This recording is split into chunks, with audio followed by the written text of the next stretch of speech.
Let's talk about comment sections and navigating online comment sections without losing your mind.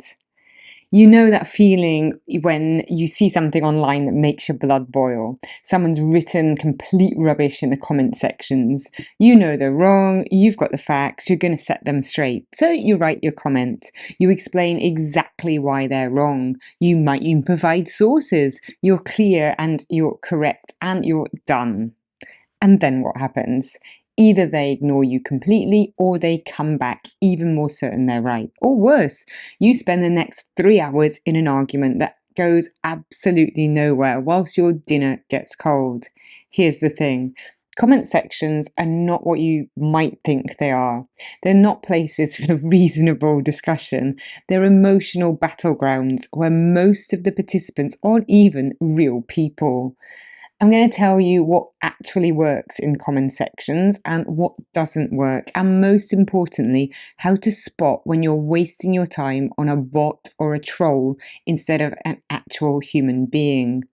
Because the online world has changed dramatically in the past few years. And if you're still approaching comment sections in the way you did, say, 5 years ago, you're being played. Let's start with what you're actually dealing with when you open a comment section. Most people think that comment sections are places where people discuss things. They're not. They're places where people vent emotional reactions to headlines of articles that they probably didn't even read. Think about the last time you read comments on a news article. How many people do you reckon actually read the article? 10%, maybe? Most people read the headline, get angry or excited, and immediately scroll to the comments to express that emotion. This country's finished. Typical government. What's wrong with people today? These aren't arguments. These aren't positions. These are just people venting. And here's what makes it worse. A huge percentage of those comments aren't even from real people.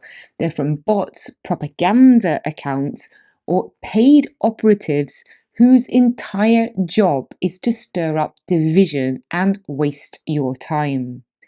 Now I know what you're thinking. I can spot a bot. They have weird usernames and no profile picture. That's what bots looked like 5 years ago. Modern bots use stolen accounts that look completely real.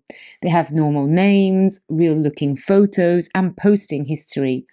The old tells don't work anymore. So if you can't tell from their profile, how do you spot them? You look at what they're actually writing in the thread that you're reading. And I'll tell you exactly what to look for in a minute. But first, understand this. When you comment, you're not really talking to the person who wrote the comment you're responding to. You're performing for an audience of hundreds of silent readers who are judging both of you. That person you're arguing with, they're publicly committed to their position. They're not going to change their minds, especially not in front of an audience. But those silent lurkers, they might actually be persuadable. They are your real audience. So everything you write needs to be for them, not for the person whose comment triggered you. Right. So let's talk about how to spot who you're actually dealing with. Spotting bots, trolls, and time wasters. You can't waste your time on bots and trolls. You just can't. They'll drain your energy, waste your time, and you'll accomplish absolutely nothing. So you need to learn to spot them fast. Let's start with bots and propaganda accounts. Look at what they're writing in this specific thread. Do they use the exact same phrases you've seen in other comments? Do they sound like they're reading from a script? Are there multiple accounts using the same unusual phrases? If so, that's coordination. It's not real people having real thoughts. Every single comment is designed to provoke anger or fear. Are they using extreme language? Is everything framed as us versus them? If so, that's a propaganda account. Real humans have more nuanced reactions. And here's a big one. When you challenge them with evidence, do they change the subject? Do they use whataboutism? What about when your lot did this? Do they never acknowledge any point you make? Do they just deflect and repeat talking points? If so, that's not a person, it's an operation, so don't engage. Now, trolls are different. Trolls are real people, but their goal is just to upset you. They're not interested in discussion. They want your anger because your anger is their entertainment. How do you spot them? Deliberately inflammatory language, personal attacks or insults, taking the most extreme position possible just to provoke, moving goalposts constantly. For example, if you prove one thing, they'll immediately shift to arguing something else. And here's the key: they celebrate getting reactions. So if you do respond angrily, they've won. And that was their entire point. So, what should you do with trolls? Nothing. You do absolutely nothing. You don't respond, you don't engage, you starve them of attention. And that's really the only move that works. Now, how do you spot an actual real human who might be worth talking to? They write naturally, they make typos, and they sometimes, hopefully, say, I don't know, or I need to think about that. They acknowledge when you make a good point. They ask actual questions and engage with your answers. They show nuance rather than extreme positions. These people might be rare, but they are the ones who are worth talking to and worth your time. So that's your first job before you ever write a comment. Work out who you're dealing with. Is it a bot, a troll, or one of those rare actual human beings? Because if it's a bot or a troll, you stop right there, you don't engage and you move on, or you just flag it as a bot so that other people are aware and know not to engage with them either. So, when should you comment? Comment when you have direct experience that others don't have, and you can add something that no one else can. Comment when blatant misinformation is going unchallenged and other readers need to see the correction. Comment when you're genuinely calm and can walk away if it goes badly. Comment when you're adding something new to the conversation. And here's the crucial one: comment when you can start a conversation rather than just contradicting someone else. Which brings me to how you actually write comments that work. You see a comment that's factually incorrect or politically opposed to everything that you believe, your instinct is to correct them. Actually, that's wrong. Here's the data. That instinct will fail every time. Why? Because you've just made them defensive. You've told them they're wrong. Nobody likes to be told they're wrong, especially not in public with an audience watching. So they dig in, they defend harder. You've just made them more certain of their incorrect belief. So, what should you do instead? You acknowledge their concern is real. You ask questions. You find shared frustration. You invite conversation rather than shutting it down. Let me give you a real example of how this works. Someone comments, they're giving migrants free housing whilst our people sleep rough. Your instinct is, I work in housing. That's not how it works. That's just contradiction. Watch what happens instead. I'm frustrated about rough sleeping too. The allocation system is more complicated than it looks. Both groups get screwed by lack of supply. Have you seen the housing waiting lists in your area? See the difference? You've acknowledged that their frustration is legitimate. You've reframed the problem as a lack of supply rather than migrants versus locals. You've asked a question that might make them think about the actual issue. And you haven't told them they're wrong. Another one. Someone says, young people today have no work ethic. Don't respond with, I'm hiring. Young people work harder than anyone. That's just, you're wrong. Instead, try, what are you seeing that makes you say that? I'm curious because in my experience, it's been different. And I'm wondering if it varies by section. You've asked a genuine question, you've shown interest in their experience, and you've introduced the possibility that it varies without telling them that they're wrong. You've opened the conversation. One more, someone posts, this country's finished. Don't say, said every generation for 200 years. That's just dismissive. They feel genuinely worried. Try, what's making you feel that way now?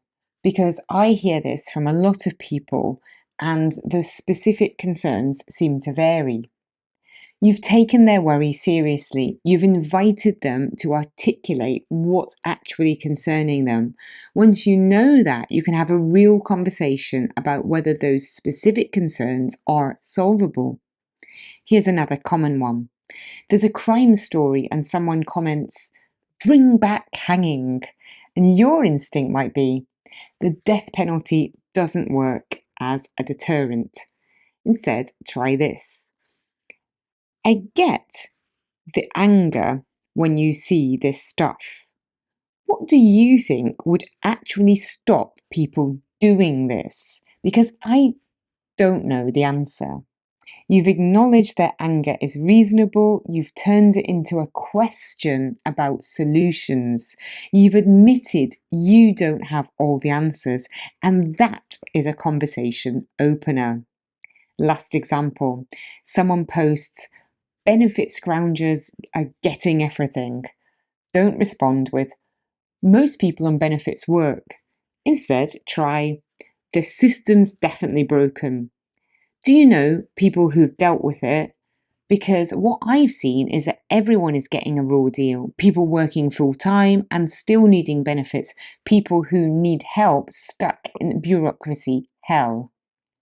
You've agreed the system's broken.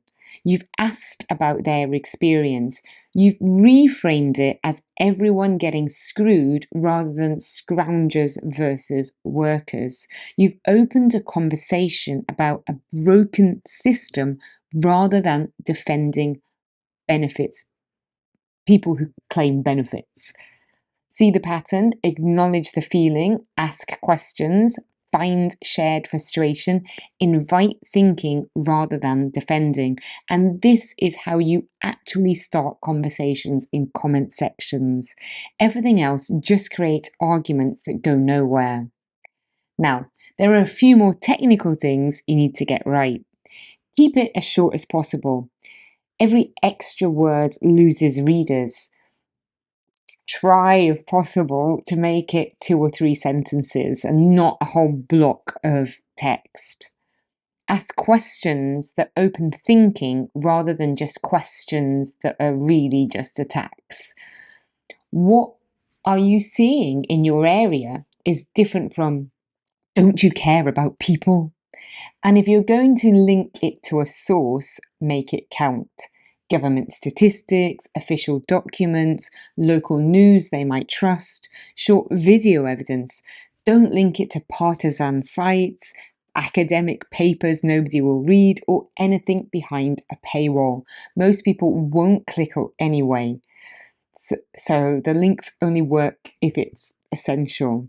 Though I do like providing the links anyway, because maybe a lot of those other readers will take the time to check them out. And I don't know, I think the link sort of adds that weight to your argument. Knowing when to stop. This is where most people might fail. They get drawn into endless back and forth that wastes hours and accomplishes nothing. Because remember, you're also probably waiting quite a while for them to respond if they're going to respond. So here's the rule. Your response depends entirely on who you're dealing with.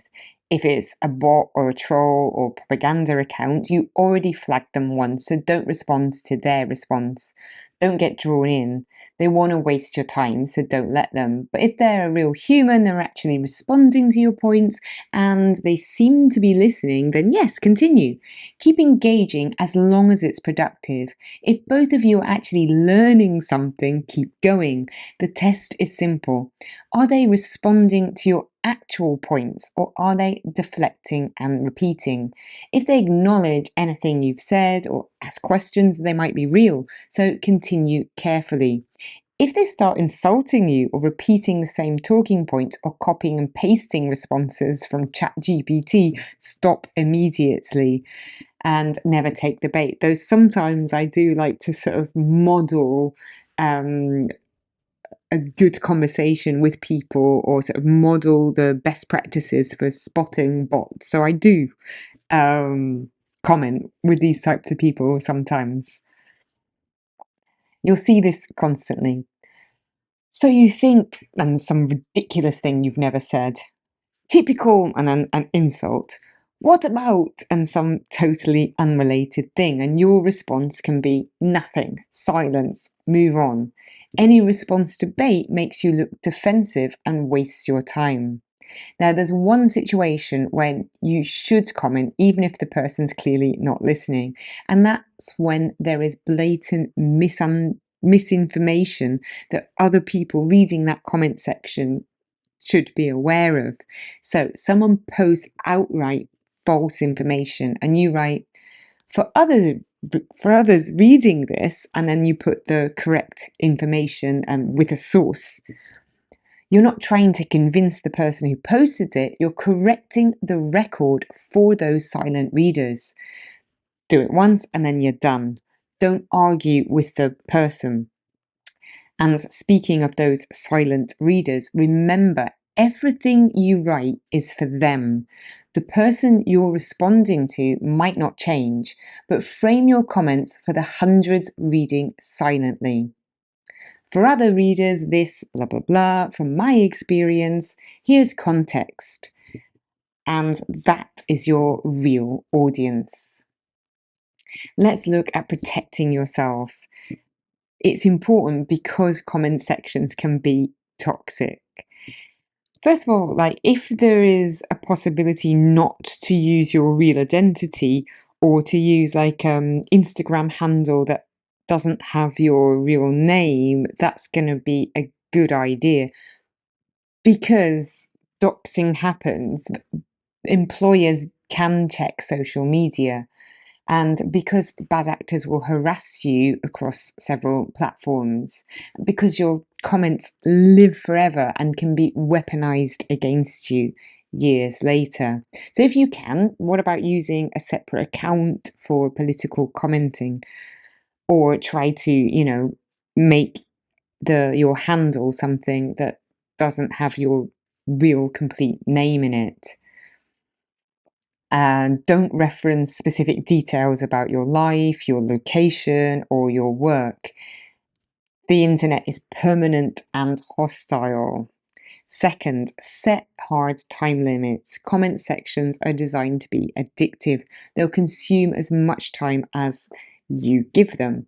So my rule is like 10 minutes per thread maximum, 30 minutes per day maximum from all commenting combined. You can use a timer if you want, and when the time's up, just close it all down, no matter of the responses that you're getting. And this can help protect your time and sanity. Third, monitor your emotional state. If your heart rate starts to race, you feel really angry, if you're thinking about responses when you're offline, if you keep checking compulsively, stop, close the page, walk away, and don't come back for hours. Emotional engagement clouds your judgment. You'll write things that you might regret later, and you might damage your credibility. So protect your emotional state. After all this, you might be thinking, is it actually worth commenting? I think it is. When you can start that real conversation with a real human, when you can add context that helps other readers see the issue differently. When you can briefly correct misinformation that's going unchallenged, it's worth it when you find those real humans who are willing to think and listen. When you see a good comment from someone else, amplify it, upvote it, add brief supporting evidence, and that helps it get visibility. Sometimes the best thing you can do is support someone else's good comment rather than writing your own. And recognize when you're in futile territory. Some comment sections are never going to be worth engaging in. You can tell, like, maybe that over half the comments are bots and there's no moderation. Your comments get deleted whilst insults stay up, or everything like dissolves instantly into like really nasty attacks. So when you spot this kind of territory, leave, delete your comments, go somewhere else.